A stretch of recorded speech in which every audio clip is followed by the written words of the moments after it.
Bismillahirrahmanirrahim. Assalamualaikum warahmatullahi wabarakatuh. Pada kesempatan ini kita kembali belajar matematika dan pada hari ini kita belajar limit fungsi.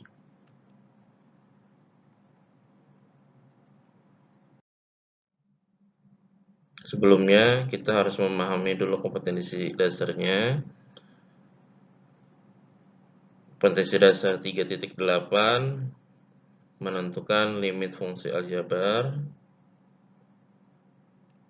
Kemudian kompetensi 4.8 menyelesaikan masalah yang berkaitan dengan limit fungsi aljabar.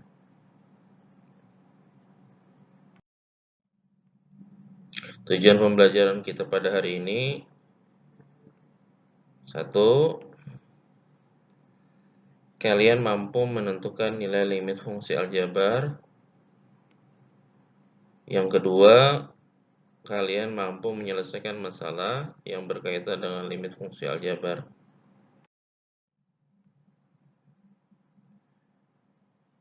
Oke, kemudian bagaimana cara menentukan limit fungsi aljabar? Perhatikan ini. Caranya adalah dengan mencari bentuk tentu dari limit fungsi tersebut. Misalkan limit fungsi X dengan X menuju C. Substitusikan X sama dengan C ke fungsi sehingga diperoleh F. C sama dengan L. Untuk dipahami ya, L ini adalah nilai dari limit fungsi tersebut setelah X sama dengan C disubstitusikan. Oke.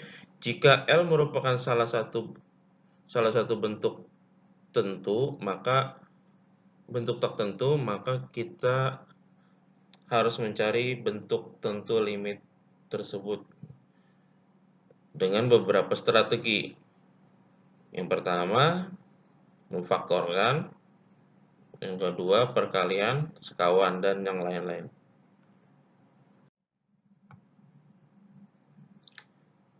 Bentuk limit ada dua macam. Yang pertama,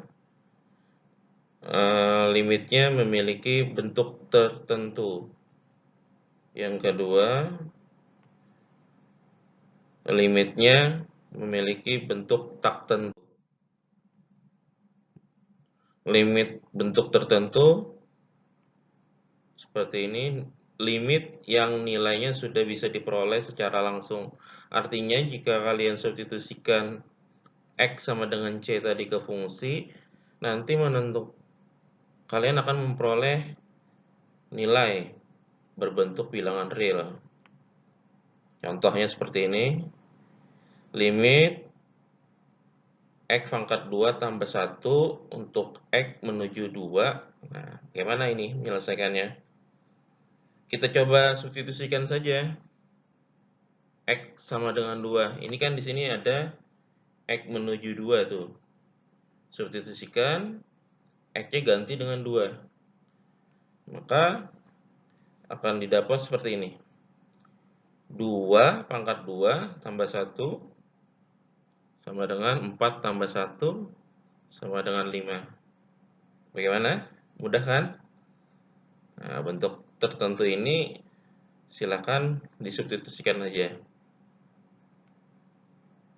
Kemudian contoh berikutnya, kalau bentuk tak tentu bagaimana? Bentuk tak tentu strateginya adalah limit yang nilainya belum dapat diperoleh secara langsung. Nah, artinya bagaimana, apa yang dimaksud dengan tidak dapat diperoleh dengan secara langsung? Adapun yang termasuk ke dalam bentuk tak tentu adalah limit yang berbentuk seperti ini. Bentuknya ada 3 macam, yaitu nanti kalau kamu substitusikan X sama dengan C ya, C itu sembarang bilangan nanti menghasilkan 0 per 0, atau menghasilkan tak hingga per tak hingga, atau menghasilkan tak hingga kurang tak hingga. Nah, 3 bentuk ini adalah disebut bentuk tak tentu. Nah, ini selesaikan dengan strategi yang tadi. Coba perhatikan contoh 2. Tentukan nilai limit X pangkat 3 kurang 4X per X kurang 2 untuk X menuju 2. Nah, perhatikan dulu soal ini. Kalau kalian substitusikan langsung, apa hasilnya? Kita coba ya. Kita substitusikan langsung dulu. X pangkat 3 kurang 4X per X kurang 2. Kita substitusikan X-nya menjadi 2. 2 pangkat 3 kurang 4 kali 2 per 2 kurang 2. Kita hitung masing-masing. 2 pangkat 3 itu hasilnya sama dengan 8. Kurang 4 kali 2. Juga 8 ya. Per 2 kurang 2. Nah, berarti menghasilkan 0 per 0. Nah, ini artinya adalah bentuk tak tentu. Nah, artinya tidak bisa kita selesaikan dengan menggunakan substitusi langsung. Berarti harus ada strategi yang lain. Mungkin kita coba dengan strategi yang kedua, yaitu dengan menggunakan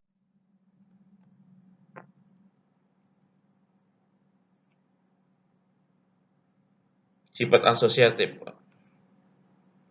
Nah, seperti ini. X pangkat 3 dikurang 4X per X kurang 2 itu sama dengan di sini ada beberapa variabel ya, X ya, variabel X. X pangkat 3 dikurang 4X itu bisa kita keluarkan X yang salah satunya. Maka menjadi X kali X pangkat 2 kurang 4 per X kurang 2 sama dengan limit X kali X kurang 2 kali X plus 2 per X kurang 2 untuk X menuju 2. Nah, setelah itu dilakukan, ada yang sama kan antara yang atas dan bawah. Nah, ini bisa kita gunakan coret ya atau cancel. Kita cancel, maka akan mendapat X kali X tambah 2. Nah, setelah bentuknya sudah bentuk tentu, substitusikan saja lagi. X sama dengan 2, berarti akan didapat 2 kali 2 tambah 2 sama dengan 2 kali 4 sama dengan 8. Nah, begitu ya. Kemudian ini ada soal lagi, contoh yang ketiga.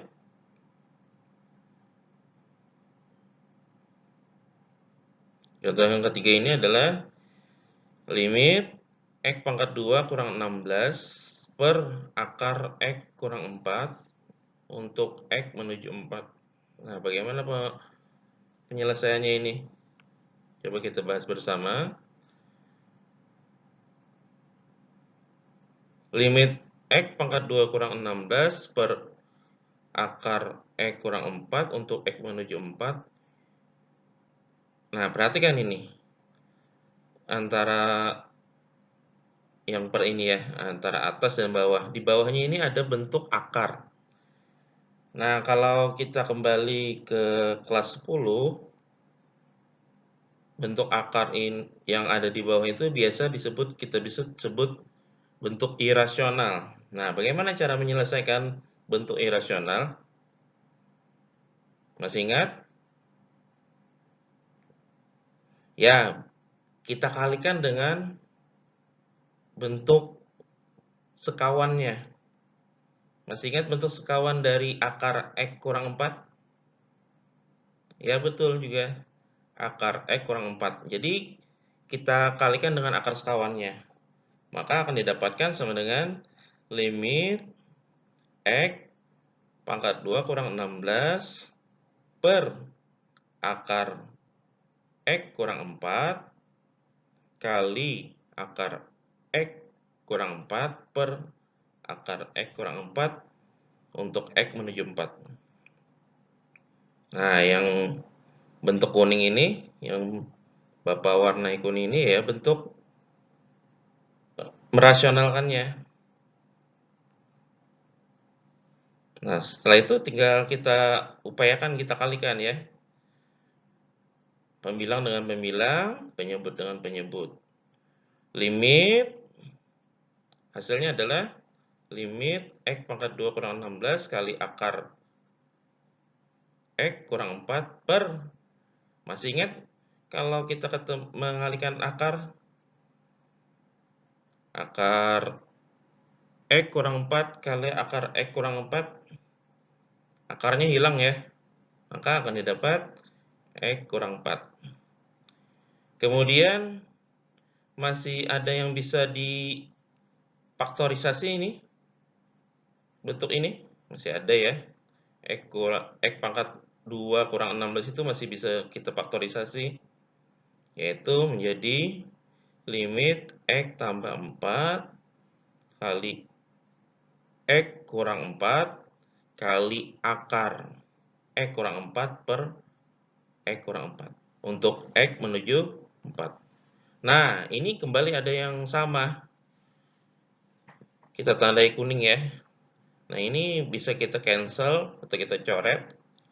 Maka akan membentuk bentuk baru, yaitu limit X tambah 4 kali akar X kurang 4 untuk X menuju 4. Kalau sudah bentuk seperti ini bentuk tentu sudah tinggal substitusikan saja lagi. Substitusikan X sama dengan 4-nya, sama dengan berarti X tambah 4 kali akar 4 kurang 4. Maka akan didapat 8 kali 0 ya.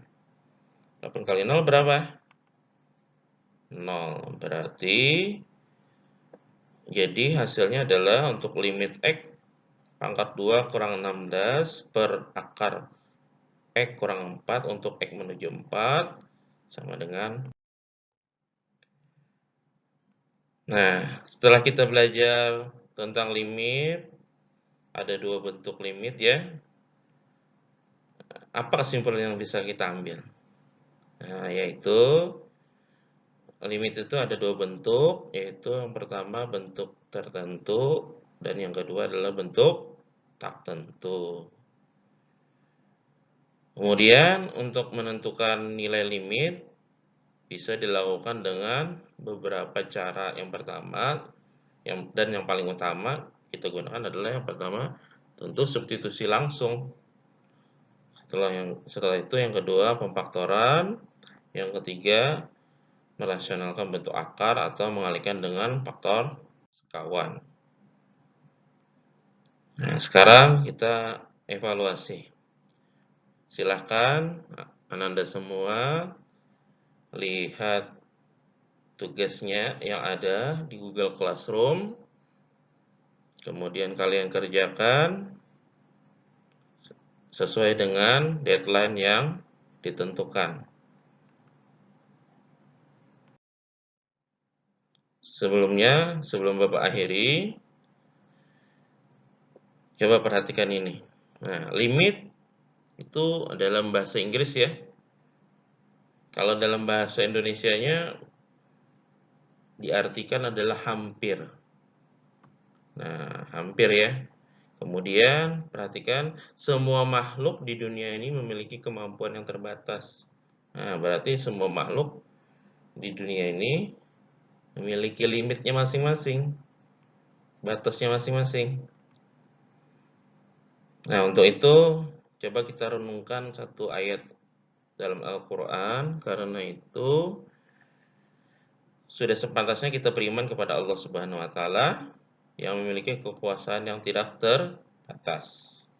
Nah, coba kita perhatikan ayatnya seperti yang terdapat dalam surah Al-Baqarah ayat 20 yang berbunyi, Innallaha ala kulli syai'in qadir. Nah, artinya adalah sesungguhnya Allah berkuasa atas segala sesuatu. Jadi kita sebagai makhluk, mudah-mudahan kita bisa mengimani ayat ini.